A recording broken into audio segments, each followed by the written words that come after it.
الله وبركاته. أعوذ بالله من الشيطان الرجيم. بسم الله الرحمن الرحيم. الحمد لله رب العالمين، والصلاة والسلام على أشرف الأنبياء والمرسلين وعلى آله وصحبه أجمعين. اللهم رب اشرح لي صدري واحلل عقدة من لساني يفقه قولي، ولا حول ولا قوة إلا بالله العلي العظيم. اللهم انفعنا بما علمتنا وعلمنا ما ينفعنا وعلمنا ما جهلنا وذكرنا ما نسينا. اللهم يسر ولا تعسر، رب تمم بالخير. اللهم افتح علينا فتوح العارفين، وفقنا توفيق الصالحين. اللهم لا سهل إلا ما جعلته سهلا، وأنت تجعل الحزن إذا شئت سهلا. InsyaAllah kita sambung semula pengajian kitab Bustanul Arifin karangan Imam Nawawi rahimahullahu subhanahu wa ta'ala, terjemahan Syekh Ahmad Fahmi bin Zamzam rahimahullahu subhanahu wa ta'ala, wa nafa'ana Allahu bi'ulumihi fid darain amin. Kita muka surah 85. Oh, dah habis lagi hak kita baca baru ni. Okey, kita ambil 84 hak bawah sekali. Dan telah meriwayat akan kami oleh Al-Hafiz Abul Baqa daripada Abu Abdillah At-Tamimi, daripada ayahnya, beliau berkata, aku telah bermimpi melihat Hammad bin Salamah selepas kematian beliau. Lalu aku bertanya kepadanya, apakah balasan yang diberikan Allah kepadamu? Hammad menjawab, baik sekali. Lalu aku bertanya pula, apa yang dikatakannya kepadamu? Hammad menjawab, Allah Ta'ala berkata kepadaku, wahai Hammad, sebenarnya engkau telah lama mengekang nafsumu, maka pada hari ini aku akan memberikan kepadamu kerehatan yang panjang sebagai balasan bagi orang yang bersusah payah kerana mencari keredaanku. Untung sekali perniagaanmu, untung sekali perniagaanmu. Engkau sebenarnya tidak tahu apa yang telah aku simpankan untuk mereka. Muslimin muslimat yang dirahmati oleh Allah Subhanahu wa taala. Bulan lepas kita telah menceritakan tentang Hammad bin Salamah. Beberapa bulan lepas, bulan dah, 2 bulan dah. 2 bulan. Jadi 2 bulan lepas kita ada menceritakan tentang kisah seorang ulama yang besar yang dikenali sebagai Hammad bin Salamah. Orang yang alim, dalam masa yang sama orang yang cukup warak, orang yang cukup zuhud. Baik, setelah daripada kematian beliau, maka ada sebahagian daripada ulama bermimpi beliau. Jadi mimpi jumpa. Jadi dalam mimpi itu tahu dah Hammad bin Salamah meninggal dunia. Dia kadang-kadang ada orang mati, kita mimpi jumpa dengan dia, kita dah ingat dia mati masa kita dalam mimpi. Tidak gitu? Ada kan? Ada orang hak mati dah, kita jumpa dia dalam mimpi, kita dah ingat dia mati dah. Bangun esok, aku mimpi dia dah mati dah, kadang-kadang gitu. Tapi ada juga orang-orang yang tertentu yang mana apabila ada orang mati, dia lepas tu masa masuk dalam mimpi dia, dia tahu orang tu meninggal dunia dah. Jadi sedar orang hak yang dia bermimpi itu adalah orang hak yang telah dia meninggal dunia. Ada sebahagian daripada hamba Allah Ta'ala ingin menzahirkan kemuliaan dia setelah daripada kematian dia. Ada pula orang alim di sana, orang baik di sana, bermimpi melihat dia berada dalam tempat-tempat yang mulia. Baik, jadi ketika dia bermimpi melihat Hammad bin Salamah, ditanya, bagaimana balasan Allah Ta'ala kepadamu? Hammad menjawab, baik sekali. Lalu aku bertanya pula, baik apa hak yang dikatakan kepadamu, benda hak yang Allah Ta'ala khabar kepadamu? Dia pun ceritalah. Antaranya adalah dia telah lama dah mengekang nafsu dia selama hidup dia. Benda hak yang nafsu dia nak ilawan belaka. Maka di akhirat kelak Allah Ta'ala bagi sebaliknya. Semua kesenangan nafsu Allah Ta'ala bagi belaka kepada dia. Baik. Seterusnya bab yang keempat, pada menyatakan kata-kata ulama yang indah. Kata-kata ini adalah kata-kata yang indah. Sebahagian daripada kata-kata yang akan dibincang selepas daripada ini adalah kata-kata sebahagian daripada sahabat Nabi sallallahu alaihi wasallam. Pertama, diriwayatkan dalam kitab Sahih Al-Bukhari rahimahullahu ta'ala bahawasanya Sayyidina Ammar bin Yasir radhiyallahu anhuma pernah berkata, sesiapa yang dapat menghimpunkan 3 perkara ini, bermakna ia telah menghimpunkan segala bahagian iman. Imam Bukhari dalam kitab sahih dia ada menyebut suatu athar, suatu hadis yang diriwayatkan daripada seorang sahabat Rasulullah yang dikenali sebagai Ammar bin Yasir. Kita nak cerita sedikit tentang Ammar bin Yasir. Ammar bin Yasir adalah seorang sahabat Nabi sallallahu alaihi wasallam. Ayah dia nama Yasir, mak dia nama Sumayyah. Kita biasa dengar ada nasyid Sumayyah kan?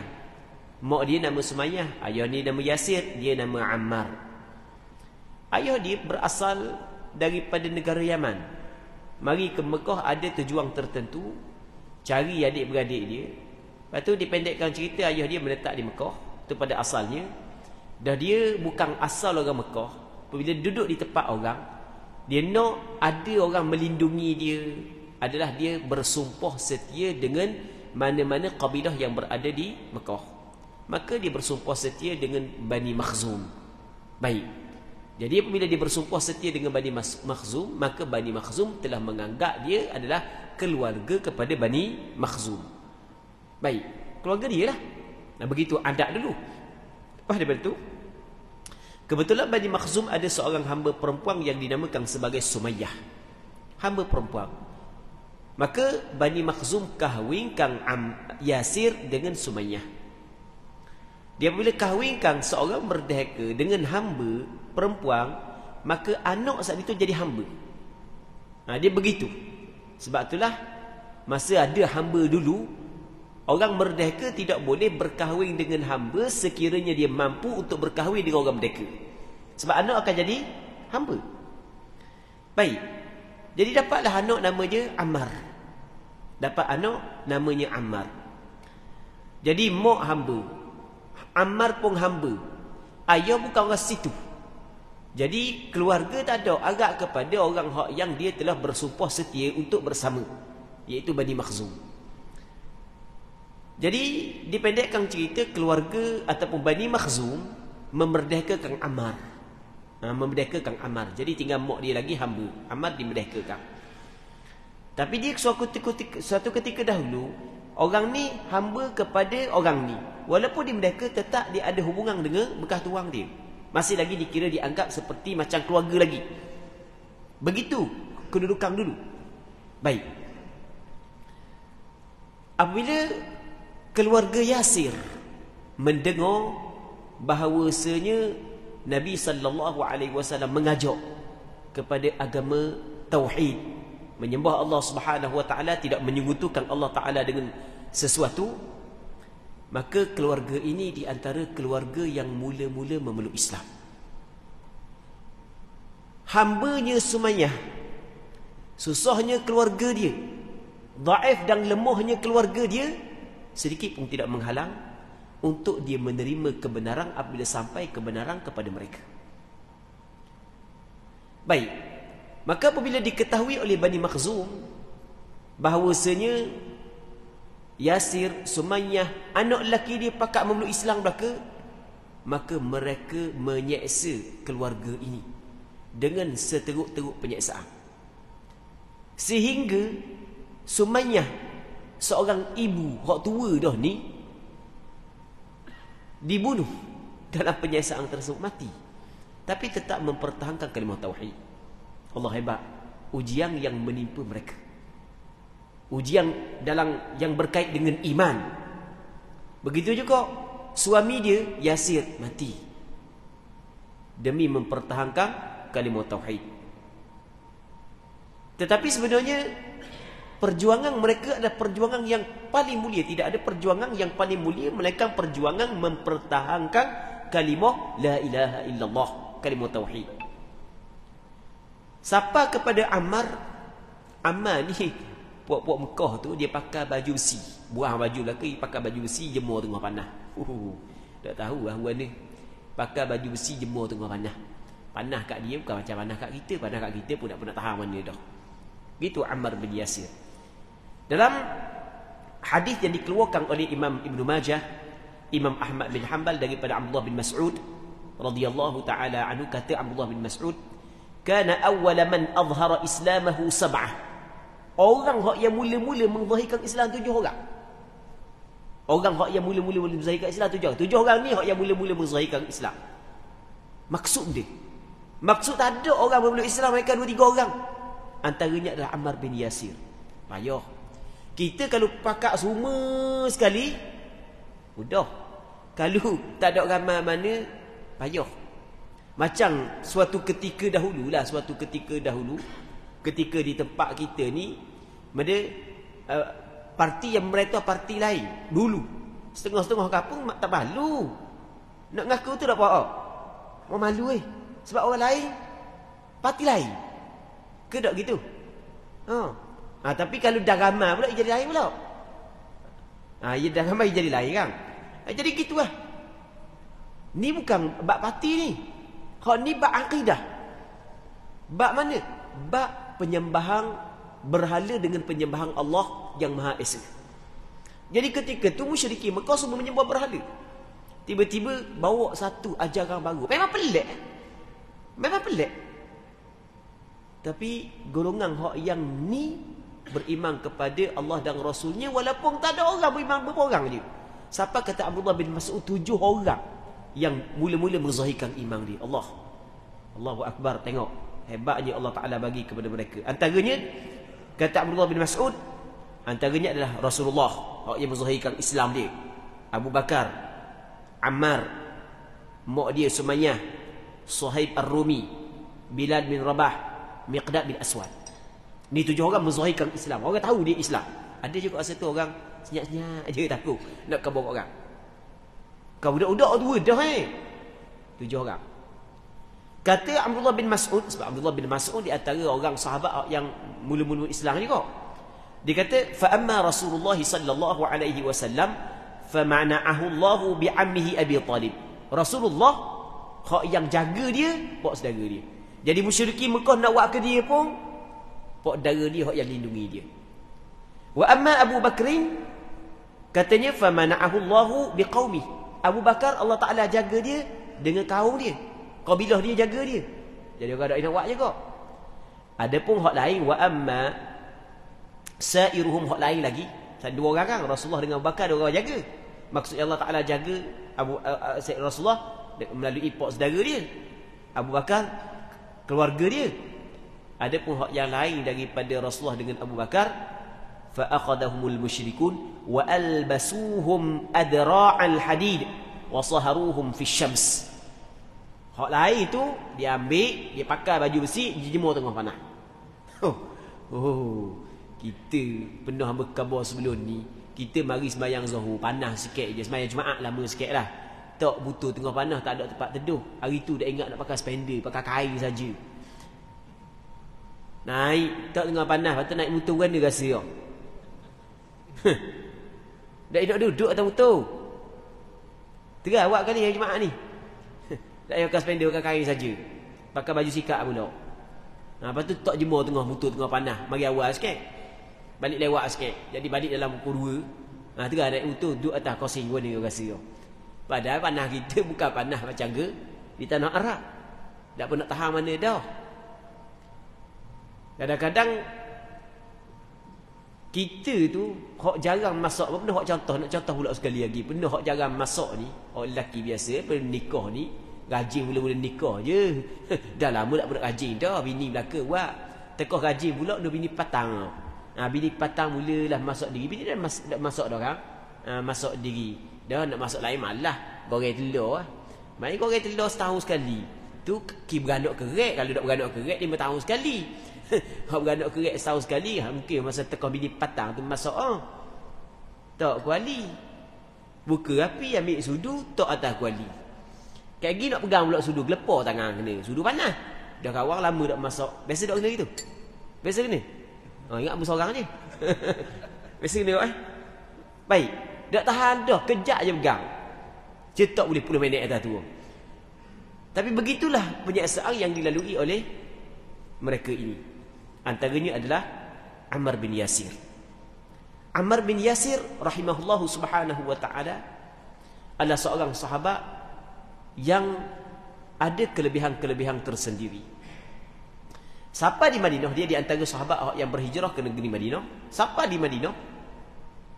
Rasul mula siapa di Madinah, apa yang Rasul buat adalah membangunkan masjid, mendirikan masjid. Jadi para sahabat pakat gotong royong ambil batu daripada jauh-jauh buat mari untuk bina masjid. Orang lain bawa je batu. Ammar bin Yasir pikul 2 utir batu. 2 utir pikul. Baik. Lalu Nabi SAW tengok. Bila Rasul tengok, Rasul pun retak tanah saat itu debu daripada dia. Maka kata Rasul, "Waiha Ammar, kesian kepada Ammar. Taqtuluhul fi'atul baghiyah." Ammar akan dibunuh oleh kumpulan yang zalim. Kata Rasul kepada Ammar. Kesian kepada Ammar. Ammar akan dibunuh oleh kumpulan yang zalim. Yad'uuhum ilal jannati wa yad'uunahu ilal nar. Mana? Ammar mengajak mereka itu kepada syurga dan dia mengajak Ammar kepada neraka. Jadi bila Rasul kabur lagu tu, yaqulu Ammar, a'udzu billahi minal fitan. Aku berlindung kepada Allah daripada fitnah. Dan hadis ni dicerita oleh Imam Bukhari dalam kitab sahih dia. Rasul kabur dah. Masa mula sampai Madinah lagi. Rasul kabur ni Ammar akan dibunuh oleh kumpulan yang zalim. Tahu tak bila Ammar dibunuh? Selepas daripada Rasul wafat, zaman Abu Bakar, zaman Umar, Sayyidina Umar pernah melantik dia menjadi memegang jawatan-jawatan tertentu. Lepas tu cabut semula. Baik. Lepas tu di zaman Sayyidina Uthman, di zaman Sayyidina Ali. Di zaman Sayyidina Ali ada 2 peperangan yang besar. Yang pertamanya adalah peperangan Siffin di antara Islam sama Islam. Berlaku dah fitnah di antara sama Islam. Peperangan yang kedua, peperangan yang besar di antara Sayyidina Ali dengan tentera Syam. Tentera Syam, tentera kuat masa tu, dipimpin oleh Muawiyah. Sayyidina Ammar bersama dengan tentera Sayyidina Ali. Dalam peperangan tersebut, dia dibunuh oleh siapa? Oleh puak Muawiyah. Puak Muawiyah. Jadi apabila puak Muawiyah bunuh dia, ada sebahagian daripada sahabat nampak dah salah dah apa hak yang dibawa oleh Muawiyah, salah dah. Sebab Rasul pernah dah khabar sebelum ni, Ammar akan dibunuh oleh mana? Kumpulan hak yang zalim. Cuma Muawiyah sendiri, kita ada sunnah wal jamaah, kita kata Muawiyah tersilap. Sayyidina Ali betul, tapi tersilap Muawiyah tersilap melalui ijtihad. Dia ingat hak dia betul. Baik. Dia apabila orang tu berijtihad, dia melihat kepada dalil yang memang berkeahlian untuk melihat kepada dalil, tersilap, maka dimaafkan untuk dia. Baik. Jadi di situ sebagai kata sahabat, silap dah kita, salah dah kita. Sebab Ammar dibunuh. Orang khabar kepada Muawiyah. Muawiyah kata bukan dia bunuh, Ali yang bunuh. Sebab apa dia? Sebab Ali yang bawa Muawiyah Ammar biasa masuk perang. Siapa pula kepada Sayyidina Ali? Tapi hak cerita ni yang tak pasti sahih ataupun tidak. Tapi begitu hak yang mengingat membaca, boleh ingat nak kaji tentang status dia. Siapa kepada Sayyidina Ali pula? Sayyidina Ali kalau kata, kalau begitu pot dara dia, Rasulullah bunuh pot dara dia dengan Hamzah. Sebab Rasulullah bawa Sayyidina Hamzah di perang. Baik. Jadi ala kulli hal, Sayyidina Ammar bin Yasir radhiyallahu taala anhu adalah seorang sahabat Nabi sallallahu alaihi wasallam yang pernah dijanji syurga oleh Nabi sallallahu alaihi wasallam. Satu ketika masa teruk sangat, dia dengan mak dia, ayah dia diseksa, Rasul lalu dalam dia.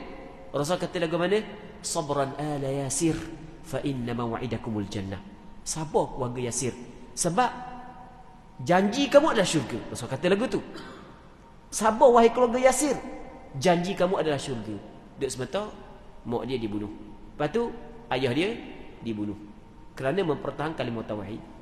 Orang yang mempertahankan kalimah tauhid sehingga dia meninggal dunia kerana Allah Subhanahu wa taala, tempat dia adalah syurga Allah Subhanahu wa taala. Baik. Ini perkataan Ammar bin Yasir.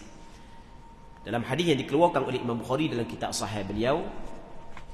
Baik, cuma Imam Bukhari membuang permulaan sana. Tapi walaupun membuang permulaan sana, tapi hadis ini adalah hadis sahih. Tak apalah kita nak cerita panjang bab tu. Kata Sayyidina Ammar bin Yasir, sesiapa yang dapat menghimpunkan 3 perkara ini, bermakna ia telah menghimpunkan segala bahagian iman. Kalau dia himpun 3 perkara ni, maka seluruh benda yang menjadi kesempurnaan iman telah berkumpul kepada dia. Kata Ammar bin Yasir. Ammar bin Yasir ketika mengucapkan perkara ini, bukan melalui akal dia semata-mata, melalui buah fikiran dia semata-mata, bukan. Bukan dia ucap perkataan ini adalah hasil daripada dia bersama dengan Rasulullah. Dia belajar daripada Rasulullah, dia dengar benda yang Rasulullah royak. Jadi dia pun buat kesimpulan, orang yang nak sempurna iman dia, lengkap perkara-perkara yang menyempurnakan iman dia, dia kena cukup 3 perkara ni. Yang pertamanya, kata dia adalah menyedari hakikat diri sendiri. Yang pertama, menyadari hakikat diri sendiri. Maksud benda menyadari hakikat diri sendiri, dia kata al-insafu min nafsik. Menyadari hakikat diri sendiri. Dia kalau yang dalam Arab ataupun dalam hadis menyebut perkataan al-insaf min nafsik, insaf daripada dirimu. Jadi dirimu biar kena insaf. Dia insaf ni bukan macam penggunaan bahasa kita insaf. Insaf dalam bahasa kita dulu dia buat jahat, lepas tu diinsafkan. Dia al-insaf di sini adalah bersikap adil. Itu makna insaf. Bersikap adil terhadap diri kita sendiri. Ada orang dia tidak bersikap adil. Contoh orang tidak bersikap adil, Allah Subhanahu wa taala cerita dalam Quran, wailul lil mutaffifin alladhina idza iktalu 'alan nas yastawfun wa idza kaluhum aw wazanuhum yukhsirun. Celaka bagi golongan mutaffifin, golongan hak yang benda. Dia mutaffif ni adalah golongan hak yang bermasalah di dalam menyukakan sesuatu perkara. Katanya alladhina idza iktalu 'alan nas yastawfun.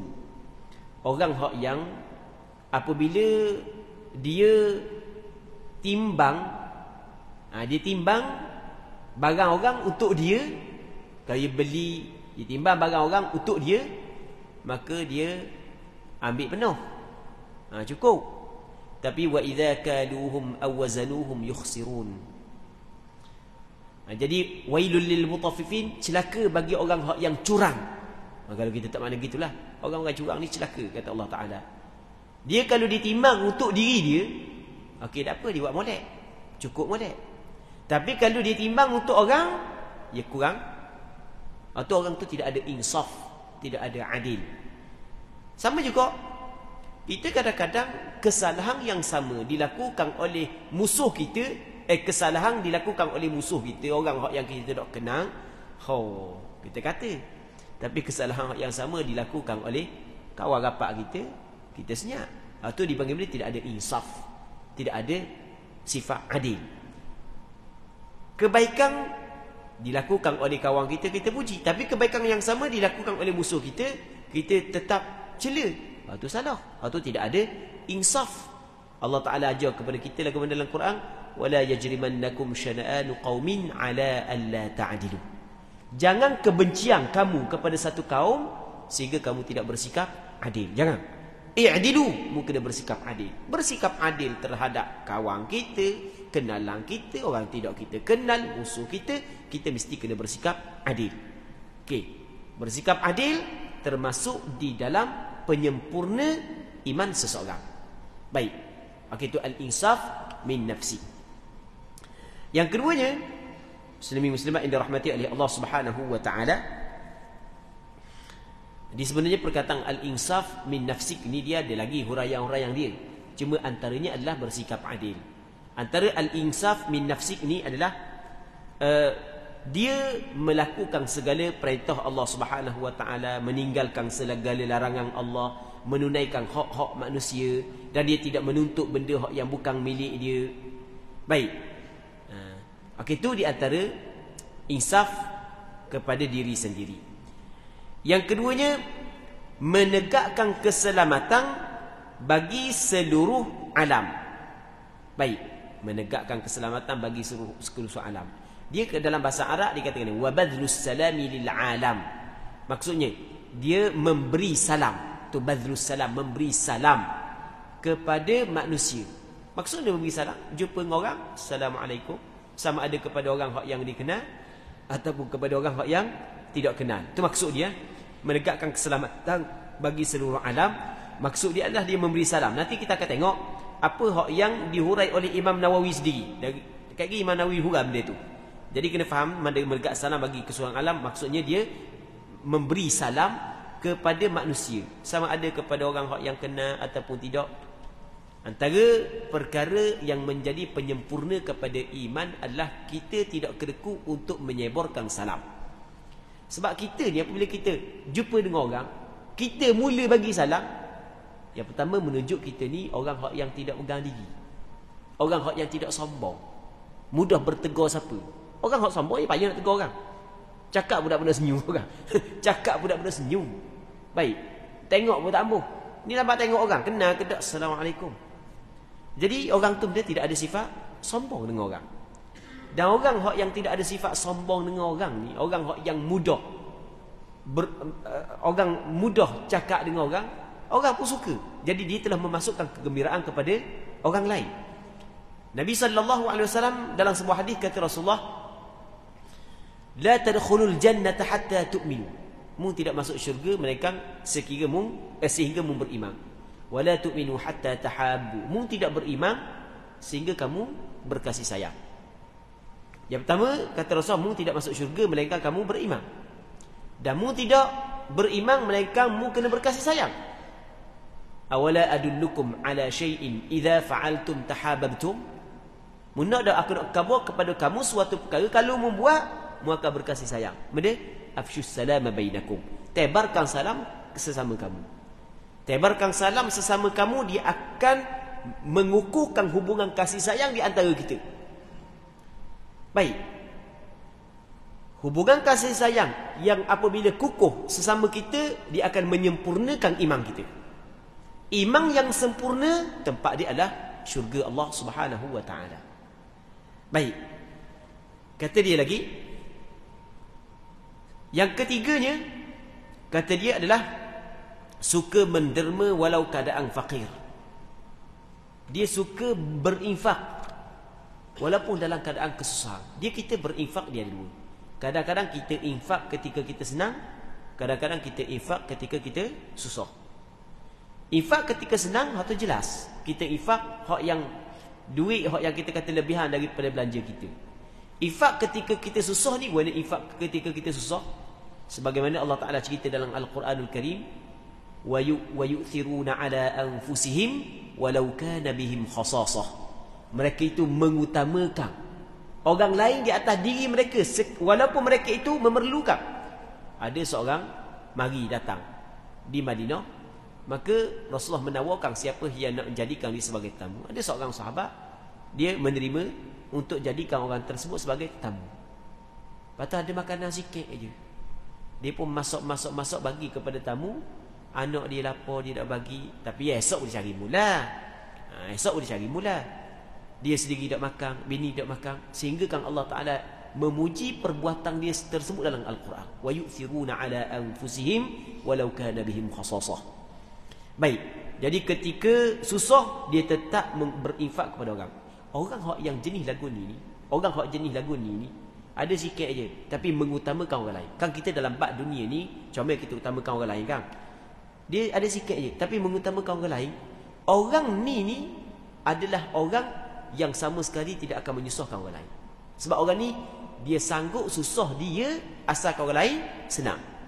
Orang yang tidak suka menyusahkan orang lain dan menyenangkan orang lain, orang akan sayang kepada dia. Dia orang yang benci susah orang. Allah tu buat nyusah sungguh dia ni. Orang sakit kepala main dia. Susah sungguh dengan dia. Serabut main dengan kakak ni. Ya dia orang lagu tu. Baik. Seterusnya, sebenarnya dalam tiga perkara tersebut telah terhimpun segala kebaikan dunia dan akhirat. Ni kata siapa? Kata Imam Nawawi. Kata Imam Nawawi rahimahullah subhanahu wa ta'ala, dalam tiga perkara ni terhimpun segala kebaikan dunia dan akhirat. Dan di atas tiga perkara inilah terletak segala pengajaran Islam itu. Dalam 3 perkara ni terletak segala pengajaran Islam. Siapa kata? Imam Nawawi. Sebab dalam 3 perkara ni kita telah melaksanakan hak Allah dan kita telah melaksanakan hak anak Adam. Perkataan al-insaf min nafsi, di situ ada melaksanakan hak Allah dan melaksanakan hak anak Adam. Lepas tu yang keduanya, bagi salam kepada manusia, infak kepada manusia ketika susah. Tu ada hak Allah, ada hak anak Adam. Jadi kita sekarang ni, kita orang soleh, orang soleh, orang baik. Orang baik adalah orang yang menunaikan hak Allah dan hak anak Adam. Sekarang ni cukup. Hak Allah Ta'ala ditunai, hak anak Adam dia tunai. Seterusnya menyedari hakikat diri sendiri. Apabila seorang menyedari hakikat dirinya sendiri dan ia mengetahui akan hak Allah yang mesti ia tunaikan dan diikuti pula oleh kesedaran terhadap hak orang lain yang ada atas dirinya, maka bermakna dia telah benar-benar menaruh belas kasihan ke atas dirinya yang sudah sampai ke tingkatan yang paling tinggi dalam kesedaran. Orang ni, dia sebenarnya dia telah jaga diri dia, dia jaga orang lain. Ni orang ni telah sampai kepada tahap yang tinggi dalam melakukan ketaatan kepada Allah Subhanahu Wa Taala, menegakkan keselamatan bagi seluruh alam.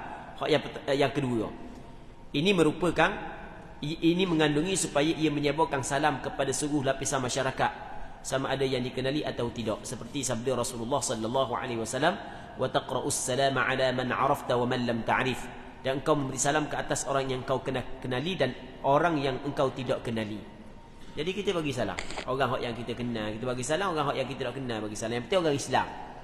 Orang Islam kita bagi salam. Jumpa orang tak kenal pun bagi salam. Tapi payah ni kita tak biasa kan. Dia kena ajar, tak biasa pun kena ajar. Baik.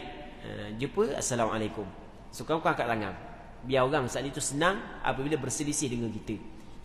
Ni dah lah berselisih dengan kita. Jalan nak pergi pula. Kereta sebuah je boleh lalu, jalan nak pergi pula. Muka masang cetu pula. Jadi orang tak senang bergaul dengan kita, berurusan dengan kita. Baik. Katanya, wa taqra'us salam ala man 'arafta wa man lam ta'rif, dan engkau memberi salam ke atas orang yang engkau kenali dan orang yang engkau tidak kenali. Tapi orang lelaki lah, orang puan tak boleh. Orang puan tak boleh kalau misalnya orang puan tu ramai. Jadi kita seorang. Orang puan tu lawa anak dara pula, jalan seorang juga. Wei salam. Wei salam tu dia ada hutang di sebalik mi kalau gitu. Ada benda lain gitu. Jadi untuk mengelak daripada fitnah tak perlulah. Untuk mengelak daripada fitnah. Tapi hak tak kenal orang puang gagah nak bagi salam. Hak lelaki hak tua-tua tak mau nak bagi salam mana. Tu dah nak jadi gitu. Baik. Katanya dan perkara yang kedua ini juga bermakna lenyap atau hilangnya sifat takabur terhadap manusia dan tidak mengangkat diri daripada mereka. Jadi kita kadang-kadang ada sifat sombong. Kita ada sifat sombong. Di antara alamat orang tu tidak sombong, dia mudah berurusan dengan orang. Orang tu tak sombong. Orang tak sombong, cakap senyum. Orang cakap je layang. Orang sombong tak layang orang. Tegur pun tak ambuh, senyum pun tak ambuh. Ni cakap menunjuk orang tu tidak sombong. Baik. Kita kalau orang yang dak-dang kita nak cakap dia, tegur kita dulu, cakap senyum, kita rasa nak cakap dia pun rasa mudah. Tapi main kita tanya tak pernah jawab, muka masang cetu, Allah. Orang suruh kita pergi cakap pula dengan dia. Sehati lalu nak cakap dengan dia, berurusan dengan orang lagu tu. Kita jadi sehati lalu. Kita ada seorang orang tu, jadi boleh tak pergi bincang dengan dia, kita nak tanya bab-bab gini. Allah, orang mana orang tu? Allah payah orang tu. Jumpa pun tak pernah senyum. Kita nak pergi jumpa dia saat ni tu, sembahyang hajat dulu 2 rakaat kali dia. Ada orang jenis sombong lagu tu kan. Jadi janganlah bersikap begitu nyesah orang. Baik. Muslimin-muslimat yang dirahmati oleh Allah Subhanahu wa taala. Ini juga bermakna ia telah bebas daripada segala permusuhan. Ia bukan apabila dia memulakan, bermakna pada zahirnya bebas daripada permusuhan, hasad, dengki, menghina orang lain, merasa besar diri di hadapan orang lain, merasa tinggi daripada darjat orang lain. Jadi ada orang tak boleh dirasa tinggi darjat ni, biar orang tegur dia dulu baru dia tak tegur orang. Sebab dia rasa dia lebih kan. Jadi apabila kita yang mula tegur orang, bermakna tak ada pada zahirnya tak ada perasaan kita tinggi lebih daripada orang. Setengahnya suka menderma walaupun dalam keadaan fakir. Maka ini merupakan kemuncak kemurahan. Kemuncak sifat pemurah seorang adalah ketika dia susah pun sanggup dia derma. Orang yang banyak duit, dia suka menderma, dia bukan sebenarnya masih lagi, dia bukan sebenarnya mencapai kemuncak kemuncak sifat pemurah. Sebab dia derma, tapi dia banyak, tak luak pun benda yang ada pada dia, sikit aja luak. Tapi hak yang tak ada derma, ni baru jelas nampak luak, tapi sanggup juga bagi kepada orang. Maka orang ni betul-betul hak yang sampai kepada kemuncak sifat dermawan. Itu maksudnya. Dan Allah Ta'ala telah memuji mereka dalam firman-Nya, wa yu'thiruna ala anfusihim walau kana bihim khasasah. Maksudnya dan mereka mampu melebihkan orang lain atas diri mereka sendiri walaupun sebenarnya mereka masih memerlukannya. Mereka perlu tapi mereka mengutamakan orang lain. Kita dalam hal yang berkait dengan dunia, afdal kita mendahulukan orang lain. Tidak sama dengan bab akhirat. Bab akhirat makruh kita mendahulukan orang lain. Sah tama kosong, kita duduk sah belakang, kita duduk naik, kita nak budak sekali naik. Pocik dah nak budak pergi naik. Nampak macam nak beri pahala korang, tapi sebenarnya perbuatan kita makruh. Sebab benda yang ibadat ni dak comel, kita utamakan orang lain, kita kena utamakan diri kita sendiri. Dan apa awak tak mau buat benda yang molek tau, ibadat kepada Allah macam awak dah suka kepada ibadat. Sebab tu jadi makruh. Baik. Ini kat raya haji ni. Ni yang nak baca satu contoh. Hak yang ada sebahagian daripada masyarakat kita terlepas pandang. Ni kat raya haji ni. Ada sebahagian daripada orang senang. Ada sebahagian daripada orang senang. Yang mana setiap tahun dia beli seekor lembu. Setiap tahun. Cuma tahun ni dia nak tukar angin sikit. Mana? Dia beli seekor lembu, dia pun cari kepada fakir miskin, bagi kepada fakir miskin untuk buat korban. Beli seekor lembu. Lepas tu cari fakir miskin, bagi kepada miskin buat korban. Biasa dia buat untuk korban dia kata tahun ni tak payahlah. Tahun ni kita cari fakir miskin yang beli seekor lembu. Baik, kepada fakir miskin, suruh fakir miskin buat korban. Kita memang kalau kita tengok daripada sudut sedekah lembu kepada fakir miskin, comel tu, besar pahala tau. Tapi dalam masa yang sama dia sedar tu ada dia buat benda salah. Tahu tak benda salah di situ? Tak tahu. Benda salah di situ. Okey, bagi lembu kepada fakir miskin untuk buat korban, comel dah. Hak salahnya adalah yang pertama, dia telah mengutamakan orang lain dalam hal ibadat. Betul tak itu? Ibadat korban dituntutkan tak? Dituntut ke tak? Dituntut. Dia mampu ke tak? Mampu. Dan lembu dia buat saniwi kepada orang fakir tu, lembu korban ke? Bukan korban dia. Dah korban siapa? Korban orang fakir. Sebab dia bagi lembu, dia dapat pahala sedekah. Tapi bukan korban dia. Jadi dituntut tak buat korban. Dituntut. Boleh faham kan? Sebab dia mampu. Dia orang senang. Boleh faham ke tak? Baik. Jadi apabila dia dituntut untuk buat korban, dia buat korban, dia tak buat korban, maka di situ dia makruh. Sebab dia mengutamakan orang lain dalam buat korban. Bagi lembu tu comel, tapi mengabaikan ibadat korban yang dituntut kepada diri dia, itu tak comel. Dah kan dah lembu tu kan, awak lembu saat itu bukan korban. Itu benda sedekah. Dah korban siapa lembu tu? Korban fakir miskin, bukan korban awak. Nampak dah kan? Sebab itulah kena berhati-hati dalam masalah ni. Baik, nampak comel, tapi dalam masa yang sama tidak sedar saat itu ada kesilapan. Kalau nak buat juga, bagi kepada fakir miskin seekor lembu, kita masuk juga satu bahagian. Baik. Setengahnya hal ini adalah perkara am. Hal ini perkara yang umum. Mana? Berinfak, memberi nafkah ketika susah. Umum, menyeluruh dalam nafkah seorang terhadap tanggungannya. Susahnya cari pitih, sikit je ada, tapi bagi nafkah kepada anak, bagi nafkah kepada bini. Masuk dalam perkataan ni, masuk dalam bab ni. Tetamunya dan orang yang meminta bahkan meliputi segala derma dalam melakukan ketaatan kepada Allah Ta'ala. Dan dari sifat ini terkandunglah sifat-sifat berikut. Rasa berserah diri kepada Allah. Dengan sifat ni, Sifat ketika kita ada sikit, tetap kita bagi kepada anak kita makan, bini kita matang sampai habis. Ada tetamu tetap kita bagi walaupun kita ada sikit. Maka orang ni ada sifat yang mulia pada diri dia. Benda rasa berserah diri kepada Allah dan berpegang atas keluasan kemurahannya Allah, dan rasa percaya dengan jaminan rezeki daripada Allah. Ada sikit sanggup dia belanja untuk bagi orang lain. Benda yang pertama sekali, dia telah bertawakal kepada Allah untuk rezeki yang berikutnya. Yang pertama. Yang keduanya, dia berpegang ke atas keluasan kemurahan Allah. Yang ketiganya, dia percaya dengan jaminan rezeki daripada Allah Subhanahu wa taala. Tengok, lahir dah sifat-sifat yang comel. Dan kesemua sifat-sifat comel saat itu adalah sifat yang menjadi penyempurna kepada iman.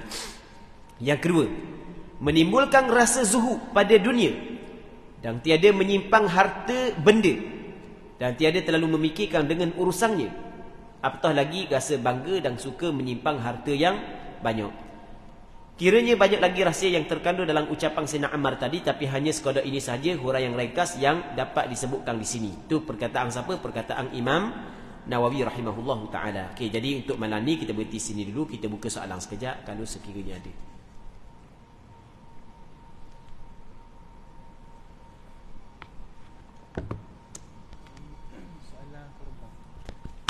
Soalan korban Berapa soalan? 6 soalan. Okay, kita jawab cepat-cepat sikit Boleh dok masak daging korban bagi orang kafir makan?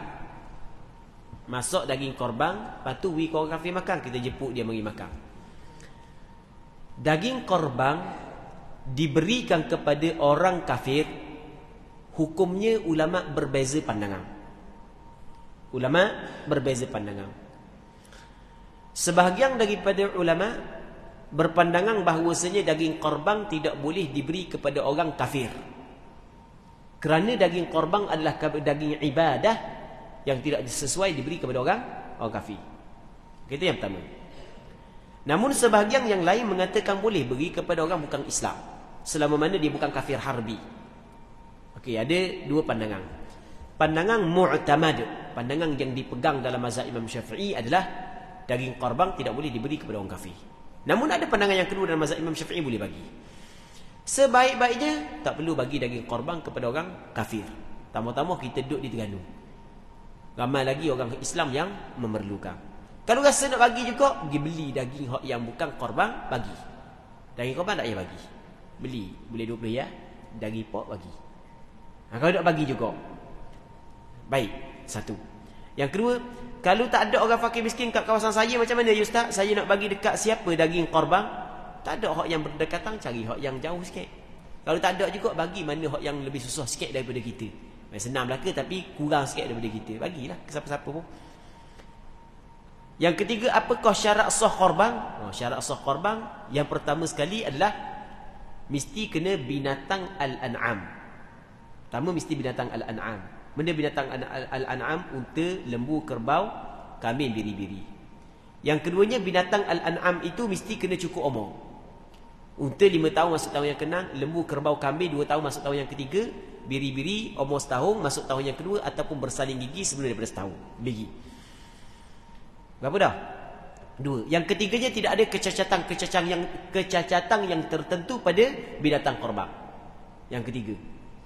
Jadi kalau ada kecacatan tertentu tak boleh. Contohnya linga putus, ekor putus, kaki patah, kuruh kering, nyakit, kurak dan seumpamanya, itu tidak sah. Okey, berapa dah? 3. Yang keempat, kita nak buat korban mesti dengan binatang kita. Ini kita kena tekan sikit ni. Kita kena bagi penekanan sikit. Kita nak buat korban mesti kena binatang kita. Binatang kan tak boleh buat korban. Kalau boleh sedap jumpa hak tepi-tepi jalan tu, ni binatang korban ku alik buat gerbang. Tak boleh. Binatang kita nak buat korban mesti binatang kita. Dan binatang kita mana? Kita pega. Satu. Kalau tak pega, binatang orang. Dan binatang orang nak jadi binatang kita mana? Dia beri kita. Tapi jarang nak cari orang beri. Lepas tu beli. Okey, beli tu mesti kena cukup rukun jual beli. Jadi tak tahu beli ke tak beli pakai melih korban, tu tak boleh. Mesti biar jelas ada proses jual beli di antara pembeli dengan penjual. Baik. Seterusnya, antara syarat sah korban lagi adalah mesti berniat. Sebab ibadat korban adalah ibadat. Berapa dah? Binatang al-an'am cukup umur, tidak ada kecacatan tertentu milik kita binatang tersebut, lepas tu kena niat. Dia niat ni mesti kena niat selepas daripada ditentukan berlembu hak kita nak sembelih. Ada masyarakat kita masa bayar piti saya masuk sebahagian lepas tu saya niat ataupun kalau buat korban luar negara, tengok ada ni, tengok dalam Facebook ke online ke, saya bayar piti, masa tu saya niat. Tak boleh. Sebab benda tak boleh. Sebab tak ada lembu lagi. Masa bayar piti ada dah lembu. Kita bayar piti ke penganjur ada dah lembu. Tak ada. Penganjur tak beli ke lembu, tepoh je. Mahal lagi yang. Kalau misalnya beli dengan tuang lembu, lepas tu akak jual beli, tahu dah mana lembu kita, bolehlah kita niat. Tu di antara benda penting, niat. Antara syarat korban lagi mesti dilakukan dalam waktu dia. Melih dalam waktu dia. Waktu dia mesti waktu dia. Start daripada keluar matahari pada hari raya dan berlalu lebih kurang dalam 10 minit sehingga terbenam 13 hari yang ke-13 daripada bulan Zulhijjah. Tu waktu dia. Cukup syarat-syarat tersebut sah buat korban. Cuma ada lagi syarat sah buat korban, mesti kena Islam. Orang kafir tidak sah. Berakal, balik, kanak-kanak tak sah buat korban. Melainkan kalau ayah dia buat kepada dia daripada duit ayah, boleh? Itu syarat sah korban. Hukum bagi hadiah daging korban pada tukang lapah, tukang sembelih. Bagi hadiah. Lepas daripada sembelih, dia pun bagi hadiah kepada tukang sembelih, tukang lapah. Hukum dia dibolehkan. Bagi hadiah sedekah tak apa. Hak dah boleh bagi upah. Bagi hadiah tak apa. Bagi sedekah tak apa. Hak dah boleh adalah upah. Jadi tukang meleh, tukang lapah, hak yang bahagian yang datang petugas-petugas kita bagi belaka dah hadiah, bagi baju selai ke, bagi piti puluh ya seorang ke. Baik, rokok sekotak tak payahlah. Wi rokok sekotak seorang tak payah. Baik. Jadi bagi hak yang boleh kita bagi upah. Baju ke, ada orang setengah pihak anjur program ibadat korban bagi baju. Okey, bagi baju ke, bagi piti ke, ikutlah. Bagi duit yang suti seorang ke. Contoh, tu upah. Lepas tu kita pun bagi pula daging kepada dia di atas hadiah, atas nama hadiah ataupun atas nama sedekah. Dan sebenarnya sedekah dan hadiah kepada pihak yang menguruskan ibadat korban kita adalah lebih utama. Kerana mereka duk main daging. Tengah duk siang tu, sedap ni, masuk lagi. Tengah duk siang tu, ingat masuk merah lagi, masuk kicap lagi. Tiba-tiba dak wisik kat dia sebab kata haram upah daripada daging korban. Baik, nyanyi ke kawan tu. Jadi bagi upah daripada benda lain. Lepas daripada tu, bagilah daging korban kepada mereka. Nak tahu cara pembahagian daging korban sekadar sah. Sekadar sah adalah kalau korban wajib, kena sedekah lagi.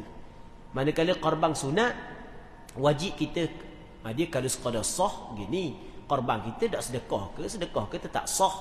Cuma kalau kita tak sedekah, wajib kena ganti, gitu je lah. Jadi, kewajipan kalau korban sunat, kita kena bersedekah dengan sedikit daripada daging korban kepada fakir miskin. Lembu patah gigi sah tak buat korban? Kalau seputung, dua putung patah tak ada masalah. Kalau habis, sengih pun tak ada gigi macam orang utuh lama, itu tak boleh. Sebab dia akan menguruskan badan dia, tak boleh nak makan. Jadi kalau bos patah se-2 batang, 3 batang, masih lagi boleh makan seperti biasa, maka itu boleh dia buat korban. Wallahu a'lam. Habis. Allah Subhanahu wa taala a'la wa a'lam, sallallahu ala sayyidina Muhammad wa ala alihi wa sahbihi ajma'in walhamdulillahi rabbil alamin.